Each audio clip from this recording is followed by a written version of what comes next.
2025년 9월 폴란드 키엘체 유럽 최대 방산 박람회에서 전 세계가 멈췄습니다. 한국 부스 앞에 끝이 보이지 않는 줄, 그리고 그 줄의 맨 앞에는 폴란드 국방부 고위 관계자 한 명. 그는 잠시 전시물을 바라보더니 조용히 이렇게 말했습니다. 우리는 한국에서 미래를 보았다. 그 한 문장 뒤에는 20조 원 규모의 유럽 군사 판도를 뒤흔든 초대형 계약이 숨어 있었습니다. 하지만 이 계약의 실제 시작은 박람회가 아니라 전투기 조종사도 장군도 아닌 서울의 한 병원에서 일어난 기적 한 번에서 시작되었습니다. 이 이야기는 단순한 수출 성공이 아닙니다. 대한민국이 어떻게 세계 군사 질서를 다시 쓰기 시작했는가에 대한 기록입니다. 영상 시작 전 구독과 좋아요 버튼을 눌러주시면 한국의 진짜 저력이 더욱 많은 사람들에게 알려집니다.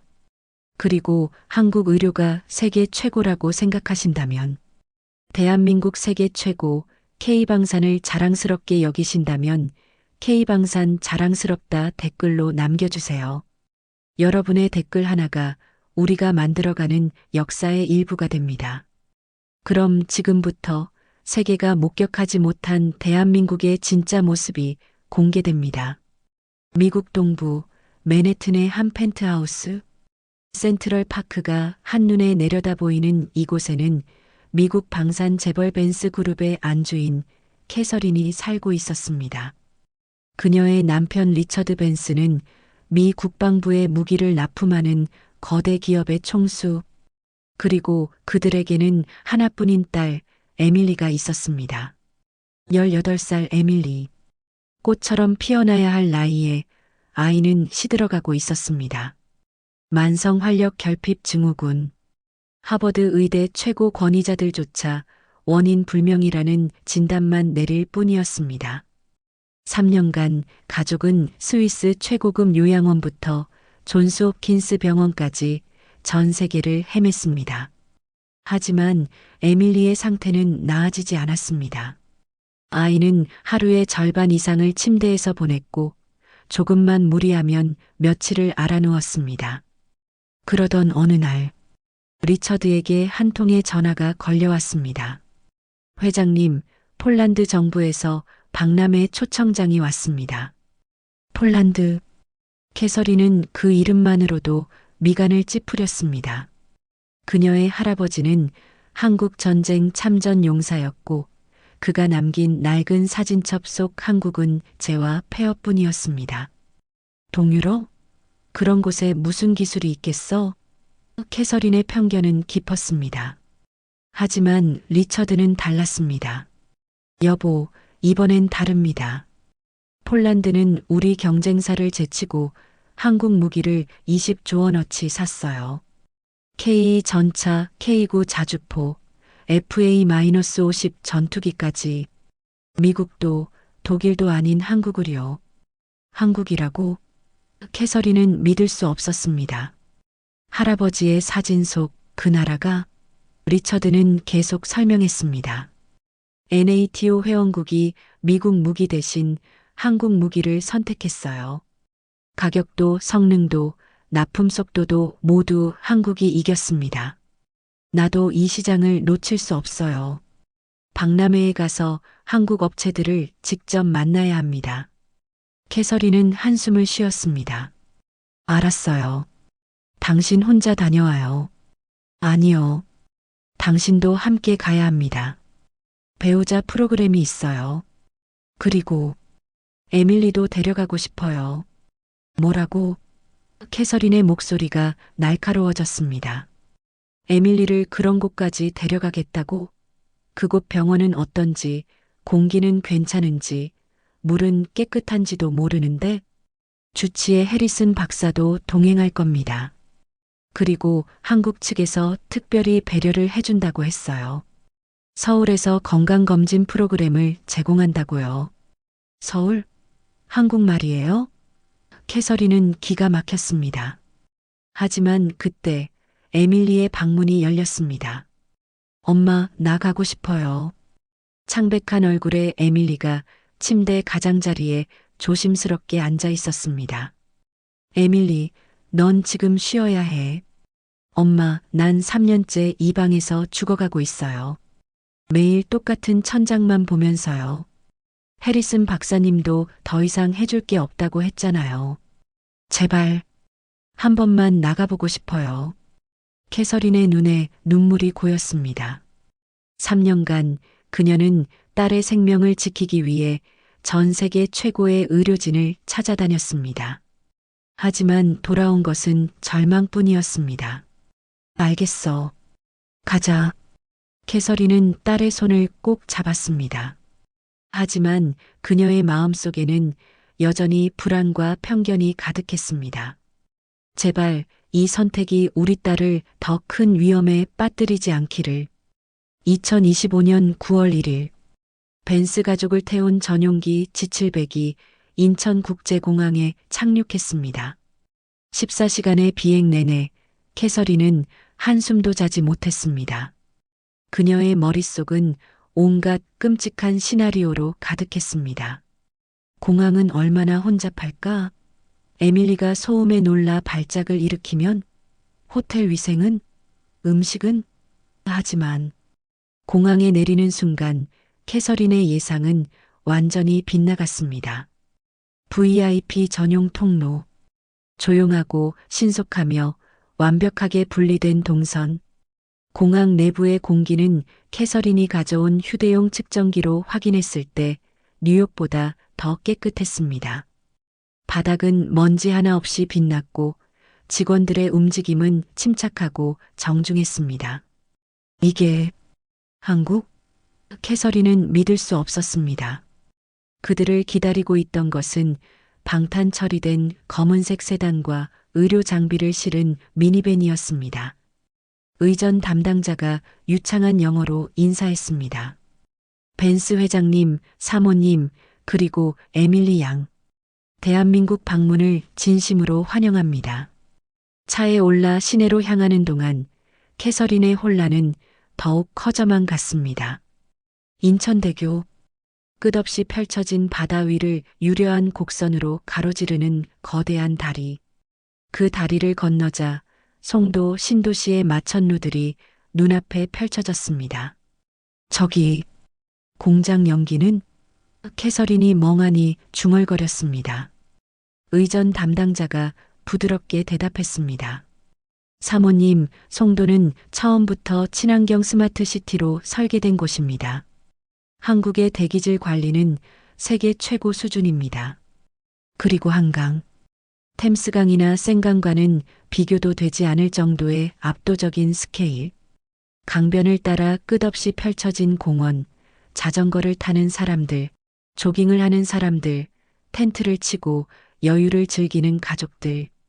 저 사람들이 제가 상상했던 치열하고 절박한 한국인들이란 말인가요? 캐서린이 속삭였습니다.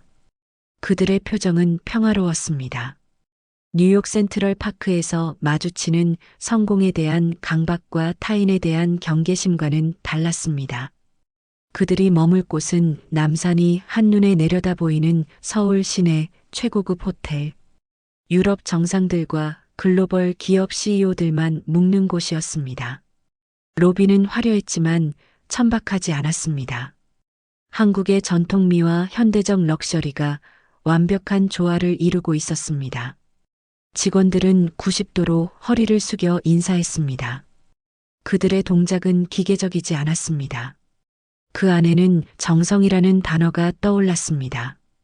상대방을 진심으로 존중하고 배려하는 태도. 프레지덴셜 스위트는 이미 에밀리를 위한 완벽한 공간으로 변신해 있었습니다. 의료용 침대, 공기청정 시스템, 그리고 가습기에는 한국의 편백나무에서 추출한 천연 오일이 희미하게 퍼져나가고 있었습니다. 이건 에밀리 양의 심신 안정에 도움이 될까 하여 준비했습니다. 한국 숲에서 나는 피톤치드라는 성분입니다. 물론 해리슨 박사님의 허락을 받고 사용했습니다. 의전 담당자가 설명했습니다. 해리슨 박사는 이미 샘플을 테스트하고 있었습니다. 알레르기 반응도 없고 심박수도 안정적이군요. 괜찮을 것 같습니다.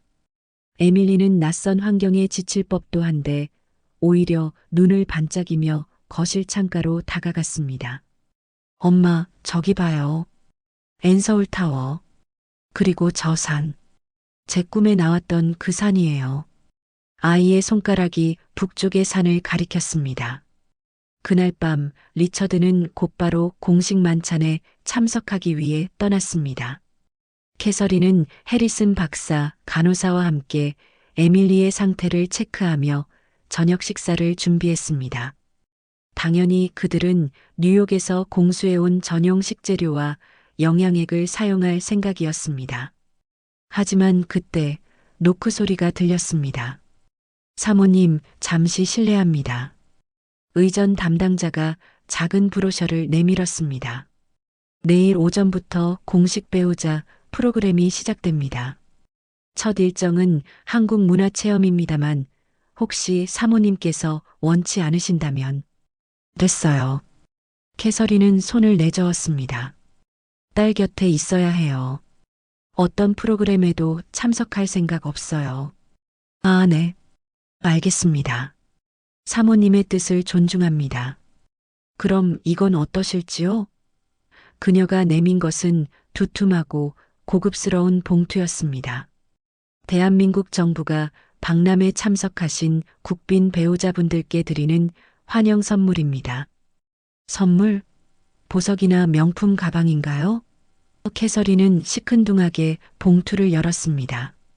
하지만 내용물은 그녀의 예상을 완전히 빗나갔습니다. 보석도 명품 가방도 아니었습니다.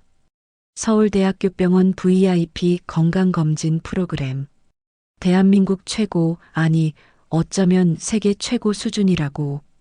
그들 스스로 자부하는 병원의 가장 프리미엄한 검진권이었습니다. 건강검진이라니. 정말 독특한 나라군요.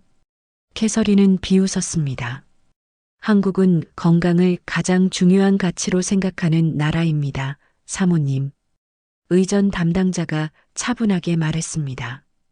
이 병원은 특히 희귀질환 및 중증 질환 연구에 있어 세계적인 명성을 가지고 있습니다. 2024년 한 해에만 117만 명의 외국인 환자가 한국을 찾았고 그중 상당수가 조기 진단과 치료로 생명을 구했습니다. 됐어요. 필요 없어요. 캐서린은 브로셔를 테이블 위에 던지듯 내려놓았습니다. 저희는 주치의가 있고 매년 스위스에서 검진을 받아요. 이런 건 필요 없어요. 바로 그때였습니다. 희미한 목소리가 그들 사이를 파고들었습니다. 엄마, 에밀리였습니다. 아이는 어느새 잠에서 깨어 그들을 바라보고 있었습니다. 그거 제가 하면 안 돼요? 그 병원 제가 가보고 싶어요. 그 검진 제가 받으면 안 될까요? 에밀리의 눈이 절박한 희망으로 빛나고 있었습니다. 캐서린은 망설였습니다. 제 딸을 이 낯선 나라의 이름도 들어보지 못한 의사들에게 맡기라고? 제 상식으로는 절대 용납할 수 없는 일이었습니다. 사모님, 의전 담당자가 조심스럽게 입을 열었습니다. 원래 이 검진권은 사모님 본인 외에는 양도가 불가능합니다. 하지만 에밀리 양의 상황이 특별하니 제가 한번 힘써 보겠습니다. 어떻게든 방법을 찾아보겠습니다. 그녀의 눈빛에는 비즈니스적인 예의를 넘어선 진심 어린 연민이 흔들리고 있었습니다. 엄마, 제발.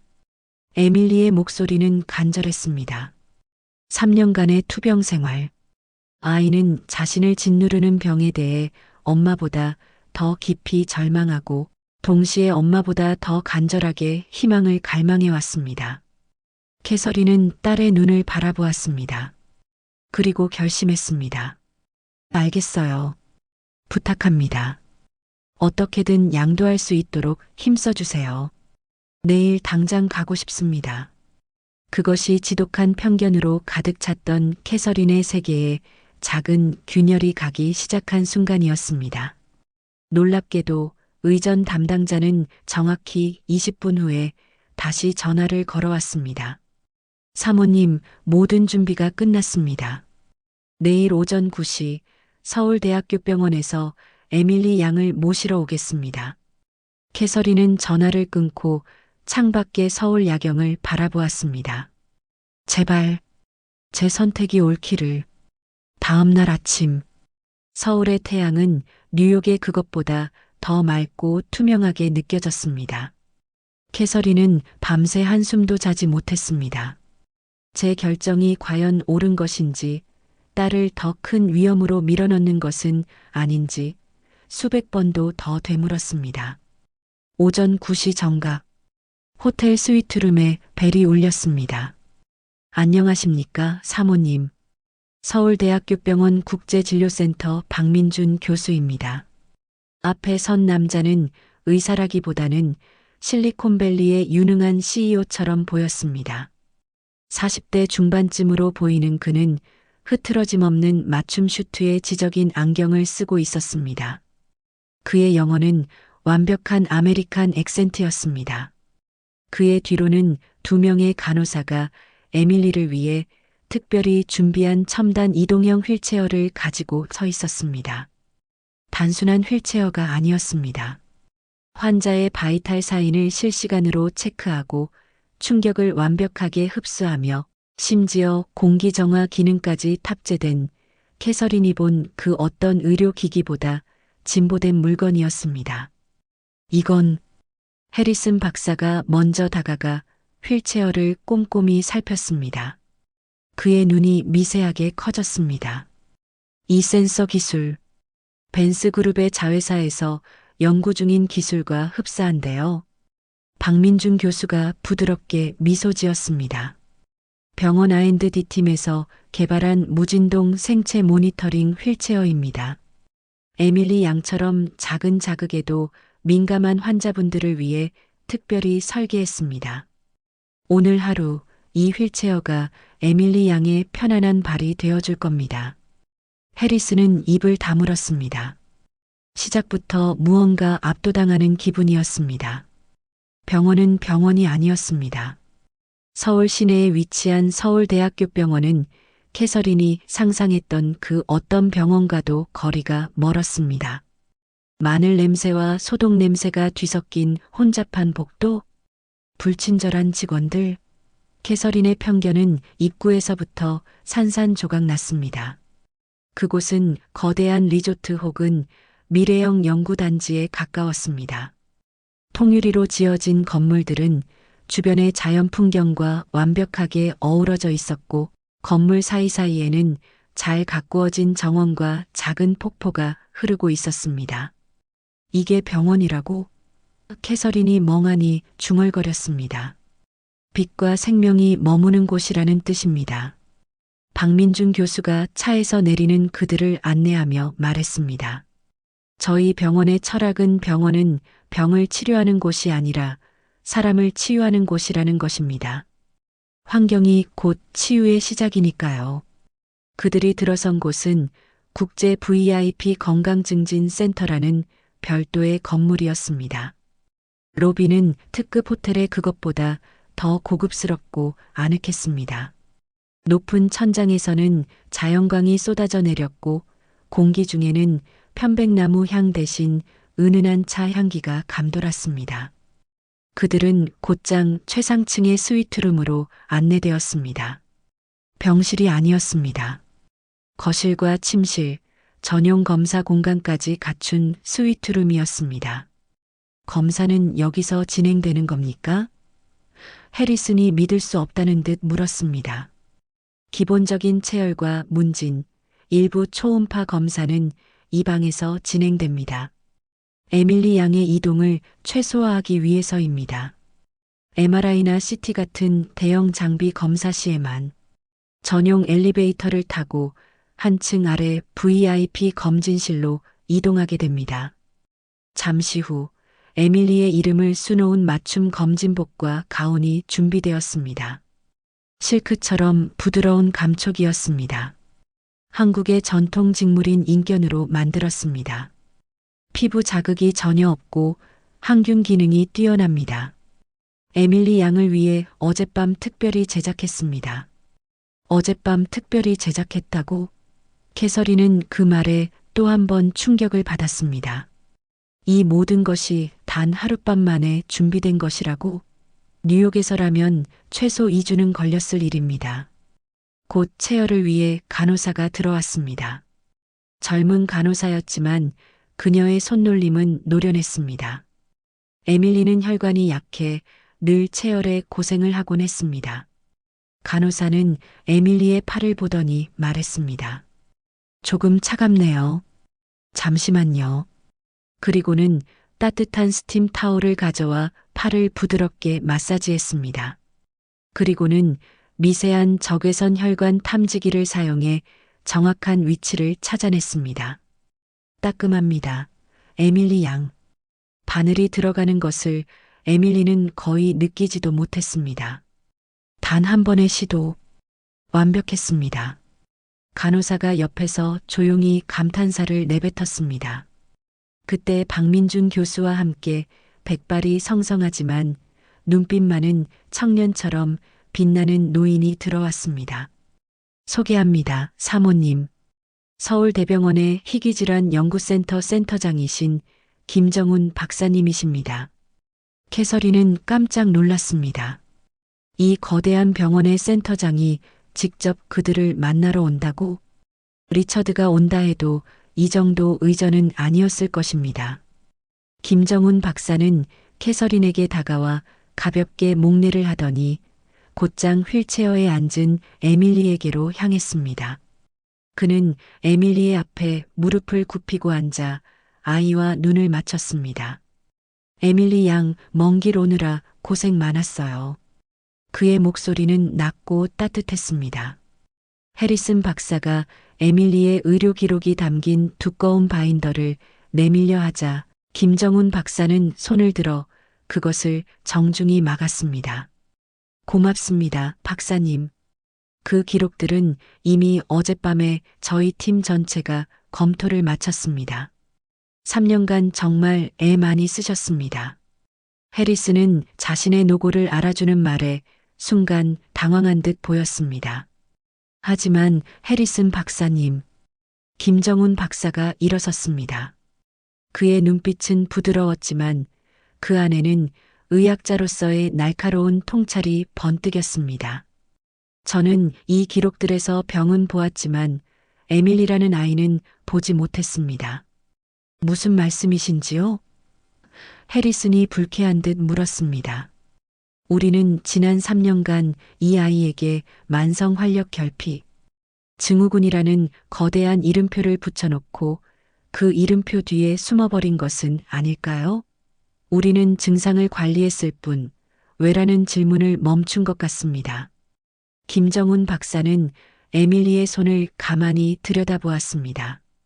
에밀리, 혹시 아주 어릴 때 복숭아나 견과류, 알레르기 같은 것을 심하게 앓은 적이 있나요? 캐서린은 깜짝 놀랐습니다. 네. 그걸 어떻게? 5살 때쯤 땅콩 알레르기 쇼크로 응급실에 간 적이 있어요. 그 뒤로는 완벽하게 식단을 관리했고, 그게 지금 이 병과 관련이 있나요? 아직은 모릅니다. 김정훈 박사가 말했습니다. 하지만 모든 가능성을 열어두어야지요.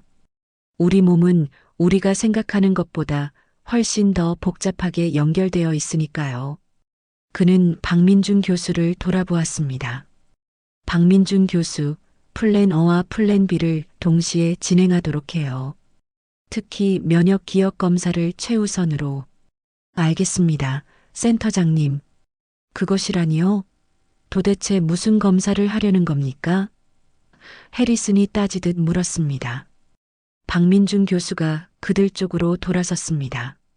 그의 손에는 태블릿이 들려 있었고 화면에는 복잡한 인체 도표가 떠 있었습니다. 해리슨 박사님, 사모님, 저희는 오늘 기존의 검사들과는 조금 다른 접근을 하려 합니다. 우리는 에밀리 양의 면역 체계의 기억을 들여다볼 생각입니다. 면역 체계의 기억이라고요? 네. 박사님께서도 이미 수많은 면역 검사를 하셨다는 것을 압니다. 하지만 그 검사들은 대부분 현재 활성화된 항체를 찾는 방식이었죠. 저희는 다릅니다. T세포의 반응 패턴과 장내 미생물 군집의 유전체, 그리고 뇌척수액의 미세 단백질 변성을 동시에 분석할 겁니다. 뇌척수액 검사까지요? 그건 너무 위험합니다. 환자에게 위험하지 않습니다. 박사님. 박민준 교수가 단호하게 말했습니다. 저희의 초미세 내비게이션 척수 천자 기술은 0.1의 오차도 허용하지 않습니다. 에밀리 양은 그저 5분 정도 잠깐 잠을 자고 일어나면 모든 것이 끝나 있을 겁니다. 캐서린은 혼란스러웠습니다. 면역 체계의 기억, 장내 미생물 유전체, 초미세 내비게이션. 한 번도 들어보지 못한 개념과 기술들이 쏟아져 나왔습니다. 이곳은 정말 병원인가 아니면 SF 영화 세트장인가? 검사는 신속하고도 정밀하게 진행되었습니다. 에밀리는 전용 통로를 통해 검진 센터로 이동했습니다. 거대한 MRI 기계는 캐서린이 알던 것과 달랐습니다. 소음이 거의 없었고 내부에는 아이의 심리적 안정을 위한 은은한 별빛 영상이 펼쳐졌습니다. 모든 검사 과정은 통유리 밖에서 캐서린과 해리슨 박사가 지켜볼 수 있었고 박민준 교수는 모든 단계마다 그들에게 상세히 설명해 주었습니다. 그의 설명은 자신감이 넘쳤지만 결코 거만하지 않았습니다. 지금 촬영하는 것은 7테슬라 MRI입니다. 일반 MRI보다 14배 이상 선명하죠. 저희는 지금 에밀리 양의 뇌 시상하부와 뇌간 사이의 미세한 염증 신호를 찾고 있습니다. 뇌염증이라고? 아직 단정할 순 없습니다. 하지만 만성 피로라는 증상은 종종 뇌의 아주 미세한 영역에서 보내는 구조 신호일 때가 많습니다. 모든 검사가 끝나는 데는 불과 4시간밖에 걸리지 않았습니다. 뉴욕에서라면 며칠 혹은 몇 주에 걸쳐 진행되었을 검사들이었습니다. 에밀리는 스위트룸 침대로 돌아와 지친 듯 깊은 잠에 빠졌습니다. 결과는 언제쯤 나옵니까? 해리슨 박사가 물었습니다. 그의 목소리는 아침과는 달리 초조함이 묻어 있었습니다. 유전체 시퀀싱에 시간이 조금 걸립니다. 하지만 잠정적인 결과는 오늘 저녁 안으로 나올 겁니다. 저녁이라고? 유전체 분석이? 해리슨이 기가 막히다는 듯 소리쳤습니다. 그건 최소 일주일은 걸리는 작업입니다. 병원의 AI 슈퍼컴퓨터는 다릅니다. 박사님.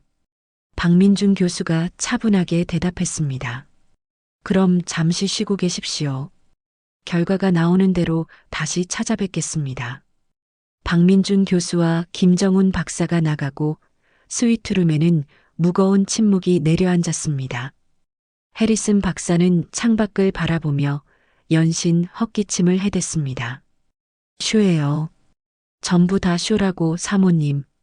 저렇게 비싼 장비로 환자들을 현혹하는 거죠. 결과는 결국 똑같을 거예요. 원인 불명. 하지만 캐서린은 그의 말에 동의할 수 없었습니다. 그녀는 그들의 눈을 보았습니다. 김정훈 박사의 따뜻하지만 날카로운 통찰력, 그리고 박민준 교수의 흔들림 없는 자신감. 그건 쇼가 아니었습니다. 그것은 확신이었습니다. 해가 질 무렵 리처드가 회의를 중단하고 병원으로 달려왔습니다. 그의 표정도 굳어 있었습니다. 무슨 일이에요, 엘리너? 해리슨 박사가 뭔가 이상한 검사들을 했다고 하던데요.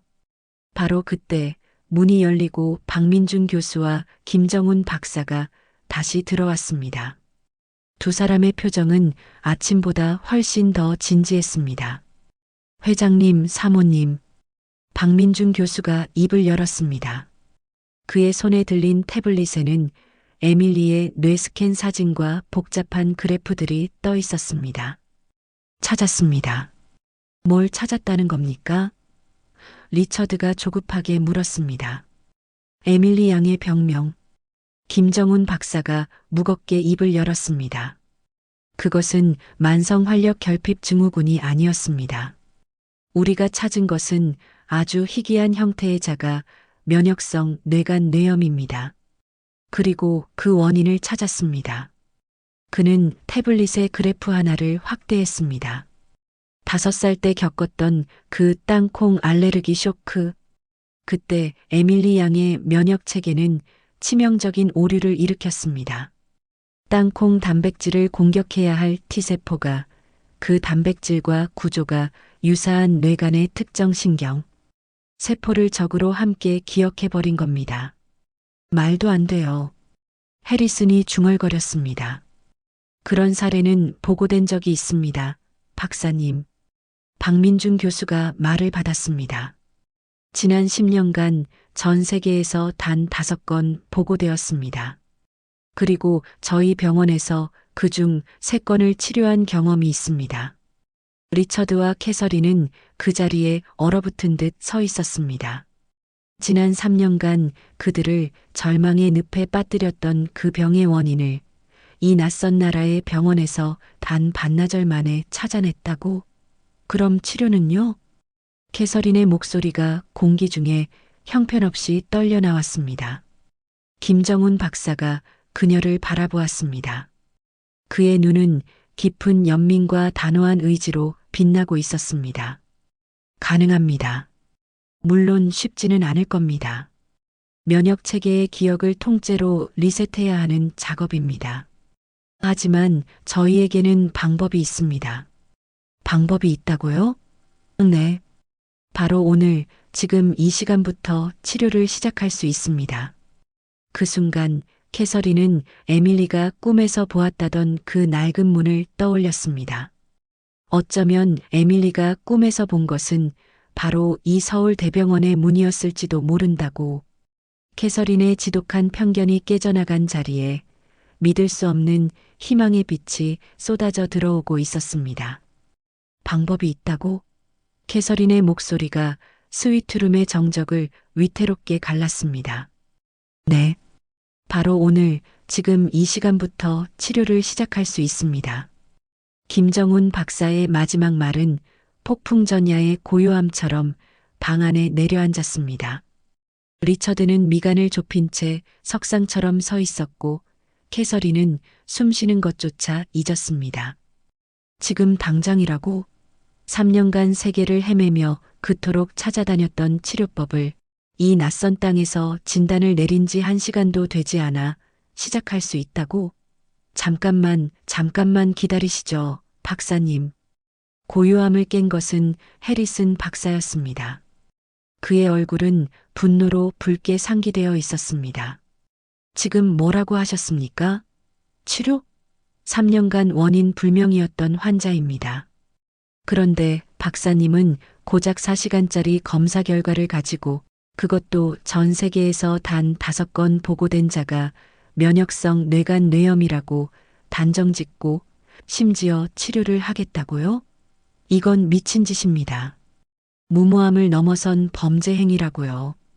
해리스는 그들을 돌아보며 절박하게 외쳤습니다. 사모님, 회장님, 들으셨죠? 이 사람들은 지금 에밀리를 실험용 쥐로 쓰겠다는 겁니다. 치료 경험이 있다? 그 3건의 사례가 성공했는지 아니면 환자가 죽었는지 우리가 어떻게 압니까? 당장 여길 떠나야 합니다. 이 기록을 가지고 뉴욕으로 돌아가서 다른 의사들의 의견을.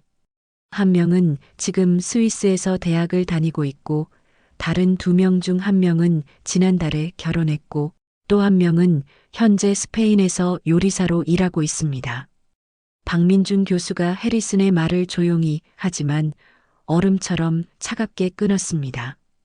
해리슨 박사님, 원하신다면 지금 당장 그 3 환자와 영상 통화를 연결해 드릴 수도 있습니다. 해리슨은 순간 말문이 막힌 듯 입을 뻐끔거렸습니다. 그리고 박민준 교수는 한 걸음 더 다가섰습니다. 그의 눈은 더 이상 온화한 의사의 그것이 아니었습니다. 한치의 오차도 용납하지 않는 냉철한 의과학자 혹은 과학자의 눈빛이었습니다. 이건 단정이 아닙니다. 팩트입니다. 그는 태블릿을 들어 해리슨의 눈앞에 드밀었습니다.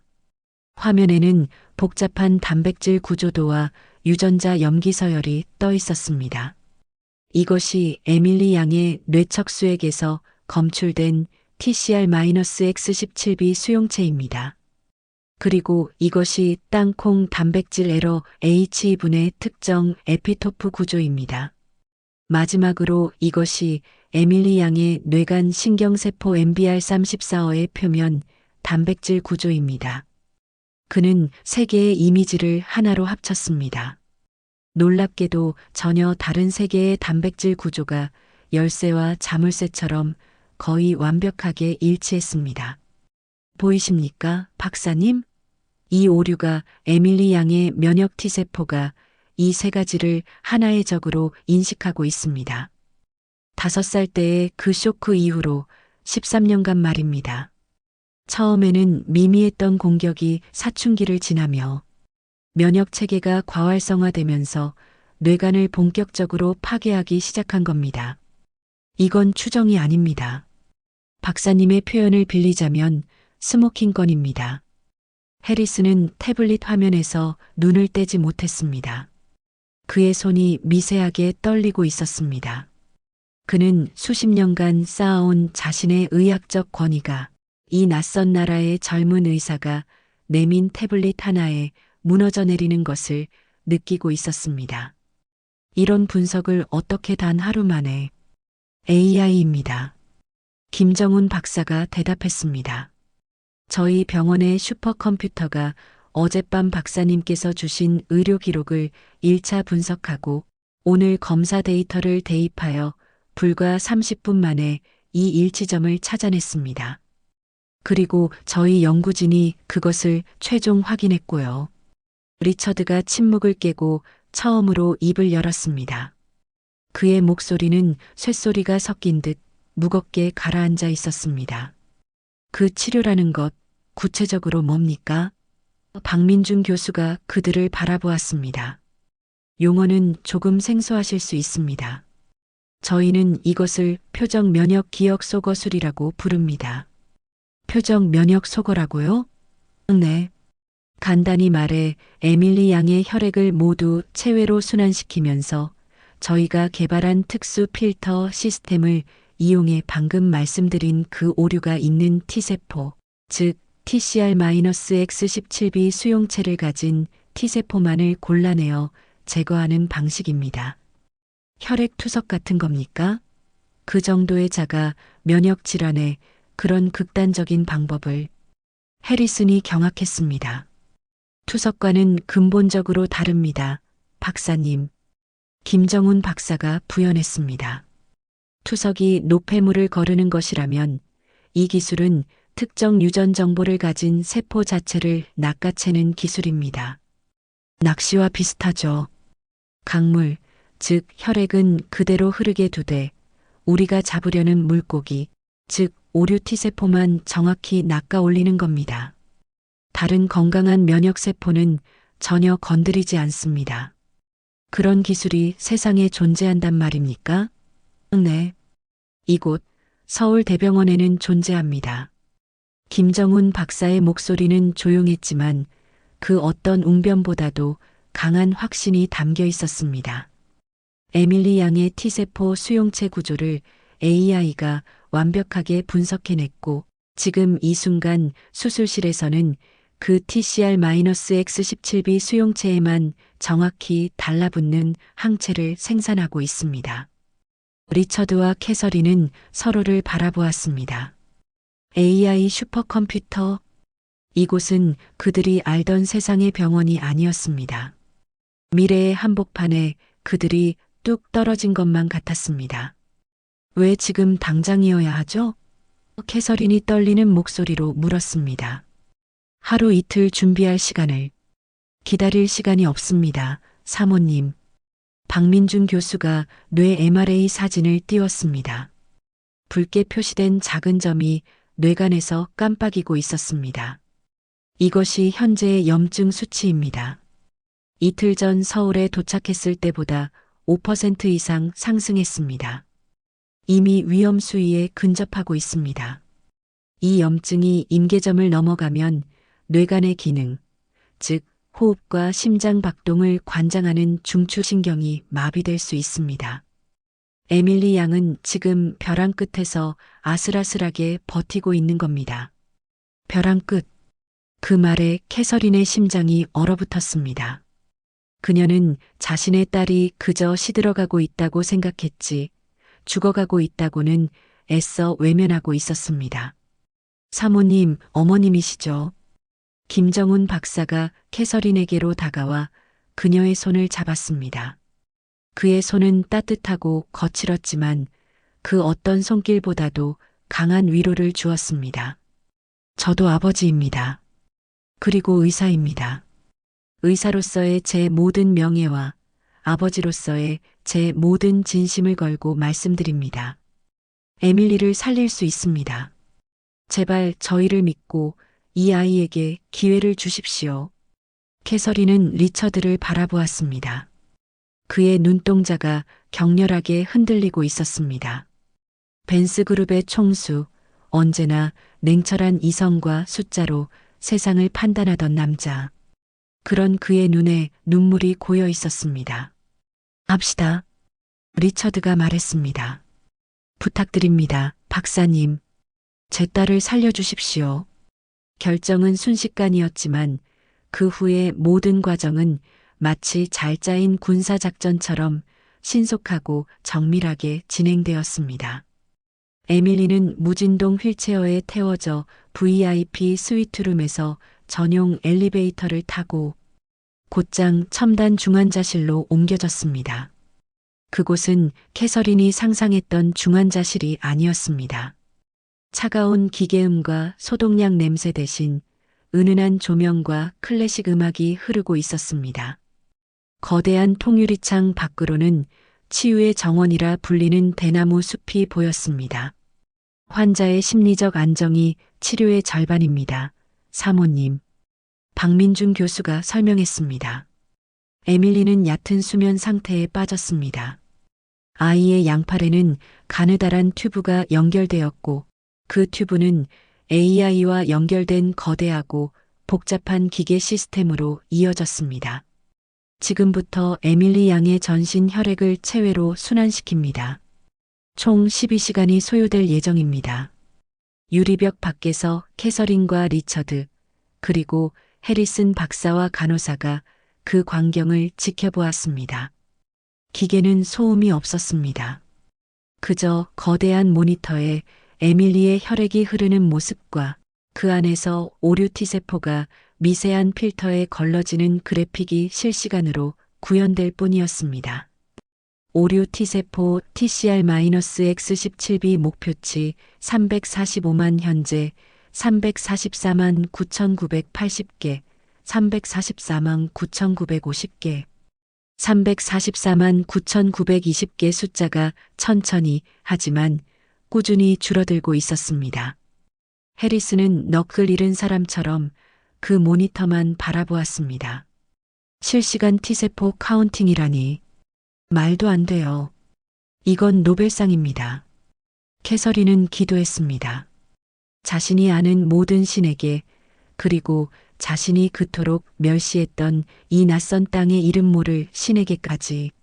제발, 제발 제 딸을. 12시간은 12년처럼 길었습니다.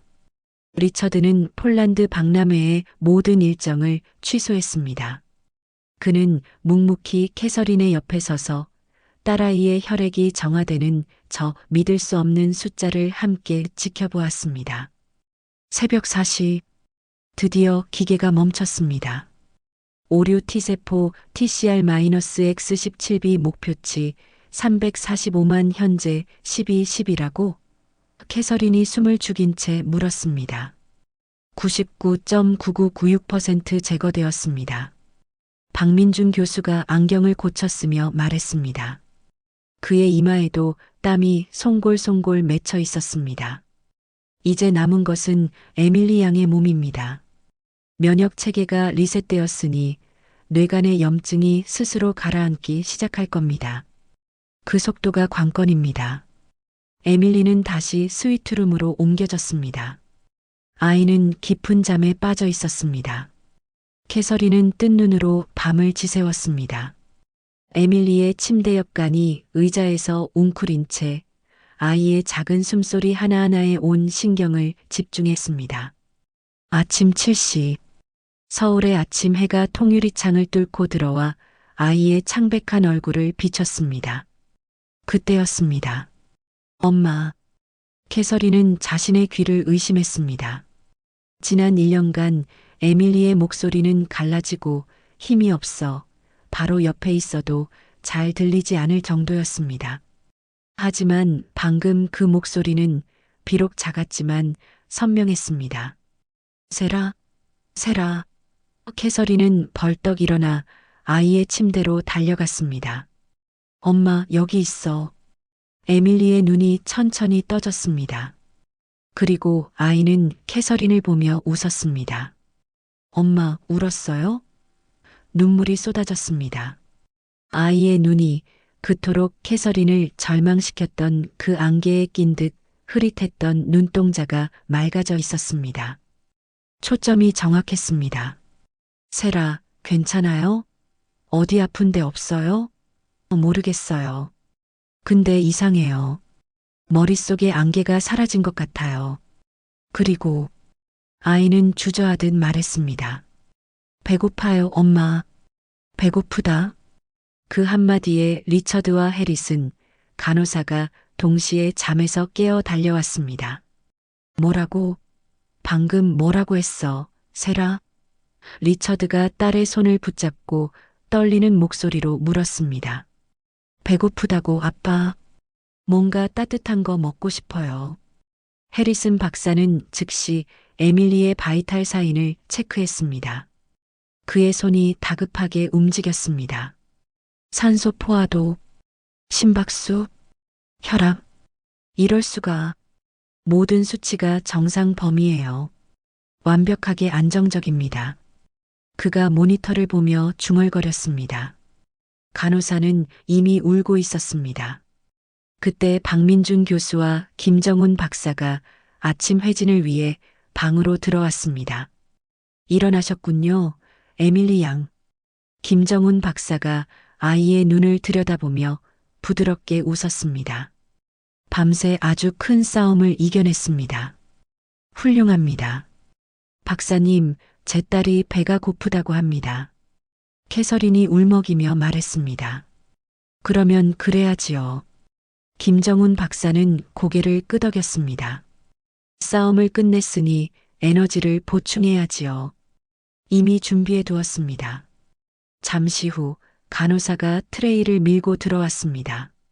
그 위에는 뉴욕에서 공수해온 영양액 따위가 아니었습니다. 따뜻한 김이 모락모락 피어나는 죽, 그리고 정갈한 나물 반찬 몇 가지가 담긴 작은 그릇들이었습니다. 이건요?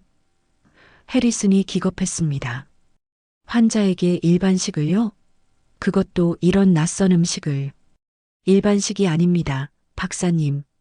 박민준 교수가 설명했습니다. 저희 병원 영양치료팀에서 어젯밤 에밀리 양의 장내, 미생물 검사 결과를 바탕으로 특별히 조제한 맞춤형 치유식입니다. 저 죽은 전복과 쌀을 갈아 10시간 동안 끓여낸 전복 내장 죽입니다. 손상된 뇌신경 회복에 탁월한 아르기닌과 타우린이 풍부하죠. 그리고 저 나물들은 에밀리 양에게 부족했던 특정 미생물의 먹이가 되어줄 겁니다. 저희는 뇌만 치료하지 않습니다. 장과 뇌는 연결되어 있으니까요. 장뇌축. 그제야 어제 그가 했던 말이 기억났습니다. 캐서린은 조심스럽게 숟가락을 들어 죽을 조금 떴습니다. 그리고 에밀리의 입가로 가져갔습니다. 아이는 3년 만에 처음으로 스스로 입을 벌려 음식을 받아 먹었습니다. 그리고 삼켰습니다. 맛있어요, 엄마. 그 순간 캐서린 안에 남아있던 마지막 편견의 벽이 모래성처럼 허물어져 내렸습니다. 그녀는 무너졌습니다. 그녀는 그 자리에 주저앉아 어린아이처럼 소리내어 울었습니다. 낯선 나라. 마늘 냄새와 공장 연기를 상상했던 나라. 할아버지의 제빛 사진 속에 갇혀있던 나라. 그 나라의 의사들이, 그 나라의 기술이, 그리고 그 나라의 정성이 담긴 음식이 제 딸을 살려내고 있었습니다. 그날 오후 믿을 수 없는 일은 계속되었습니다. 에밀리는 죽 한 그릇을 다 비웠습니다. 그리고 2시간 동안 깊은 잠을 잤습니다. 오후 3시 리처드는 급히 폴란드 박람회에 참석했다가 1시간 만에 다시 병원으로 돌아왔습니다. 그의 표정은 여전히 현실감이 없다는 듯 멍해 있었습니다. 엘리너, 방금 내가 뭘 보고 온 줄 알아요? 폴란드 국방장관이 직접 저를 찾아왔어요. 한국 의료기술에 대한 이야기를 들었다고. 그리고 한국과의 방산 계약뿐만 아니라 한국의 바이오 기술 협력까지 논의하고 싶다고 했어요. 리처드의 말이 멈췄습니다. 캐서린도 해리슨도 간호사도 방 안의 모든 이들이 한 곳을 바라보며 숨을 죽이고 있었습니다. 에밀리의 침대. 아이가 침대 옆 보조 레일을 붙잡고 스스로 앉아 있었습니다. 세라, 엄마. 아이가 그들을 돌아보며 웃었습니다. 땀으로 젖은 머리카락이 뺨에 붙어 있었지만 그 얼굴은 캐서린이 3년 전 잃어버렸던 건강하고 활기찼던 제 딸의 얼굴이었습니다. 나 일어났어요. 내가 스스로 일어났어요. 리처드는 들고 있던 서류 가방을 바닥에 떨어뜨렸습니다. 벤스 그룹의 총수 감정이라곤 없던 그 남자가 자기 넥타이를 거칠게 풀어헤치며 딸에게로 달려갔습니다. 세라, 세상에. 오, 신이시여.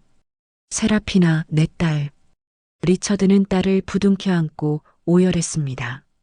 18개월 만이었습니다. 제 딸이 스스로의 힘으로 상체를 일으킨 것은 해리슨 박사는 벽에 기대어서 그저 고개만 가로저었습니다.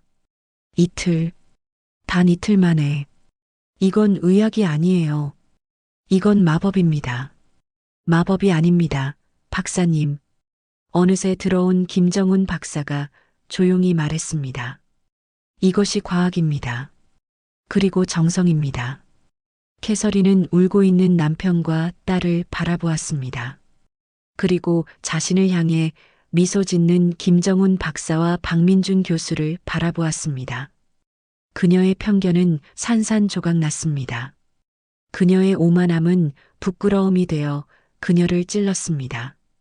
그때 리처드가 울음을 그치고 김정훈 박사를 바라보았습니다. 그의 눈은 더 이상 아버지만의 눈이 아니었습니다. 그는 벤스 그룹의 총수로 돌아와 있었습니다. 박사님. 그의 목소리는 아직도 떨렸지만 그 안에는 거대한 결심이 서려 있었습니다. 박사님이 말씀하신 그 과학과 정성, 벤스 그룹의 기술과 자본을 합치면 우리는 세상을 바꿀 수 있을 것 같습니다. 리처드는 캐서린을 돌아보았습니다. 엘리너, 폴란드 박람회는 아직 끝나지 않았어요. 아니, 어쩌면 우리 가족의 진짜 회의는 지금부터 시작인지도 모르겠네요. 캐서린은 그 말의 의미를 정확히 알 수 있었습니다. 남편이 폴란드와의 20조 원 방산 계약을 위해 책정했던 그 거대한 협력의 향방이 지금 이 기적의 병실에서 완전히 새로운 방향으로 바뀌고 있음을. 2주 후 폴란드 키엘체 방산 박람회 폐막식장. 리처드 벤스가 단상에 올랐습니다. 그의 옆에는 폴란드 국방장관과 함께 김정훈 박사가 서 있었습니다. 오늘 벤스 그룹은 역사적인 발표를 하고자 합니다. 리처드의 목소리가 컨벤션홀을 가득 채웠습니다. 우리는 폴란드와 20조 원 규모의 방산 계약을 체결했습니다. K 전차 1000대, K9 자주포 600문, FA-50 전투기 48대. 이것은 NATO 역사상 최대 규모의 단일 계약입니다. 박수가 터져 나왔습니다. 하지만 리처드는 손을 들어 정숙을 요청했습니다. 하지만 우리의 협력은 여기서 끝나지 않습니다. 벤스 그룹은 추가로 50억 달러를 한국의 바이오 의료 기술에 투자하기로 결정했습니다. 한국의 AI 진단 기술, 면역 치료 기술, 그리고 정밀 의료 기술을 전 세계에 보급하기 위한 프로젝트입니다. 홀이 술렁였습니다. 3개월 전 저의 딸 에밀리는 죽음의 문턱에 서 있었습니다. 하버드, 존스 홉킨스, 메이오, 클리닉, 그 어떤 병원도 답을 주지 못했습니다. 하지만 서울의 한 병원은 단 이틀 만에 제 딸을 살려냈습니다. 한국에서 저는 미래를 보았습니다. 그는 청중을 돌아보았습니다. K-방산이 폴란드를 선택한 것이 아닙니다. 폴란드가 미래를 선택한 것입니다. 그리고 저 역시 제 딸의 생명을 구해준 그 미래와 함께 걷기로 했습니다.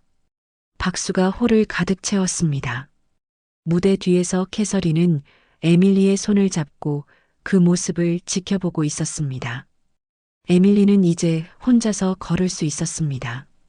아이의 뺨에는 건강한 혈색이 돌아왔습니다. 엄마, 나 여기 대학 오고 싶어요. 에밀리가 속삭였습니다. 서울대학교에 바이오 공학과가 있대요.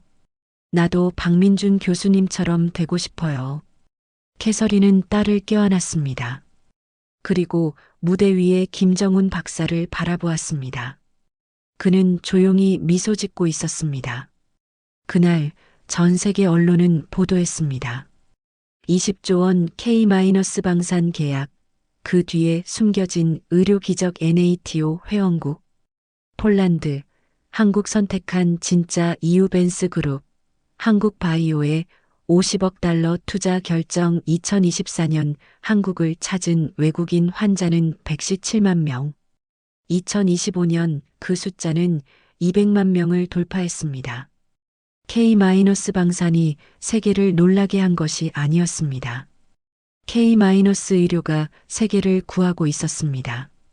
그리고 그 중심에는 정성과 기술, 그리고 사람을 향한 진심이 있었습니다.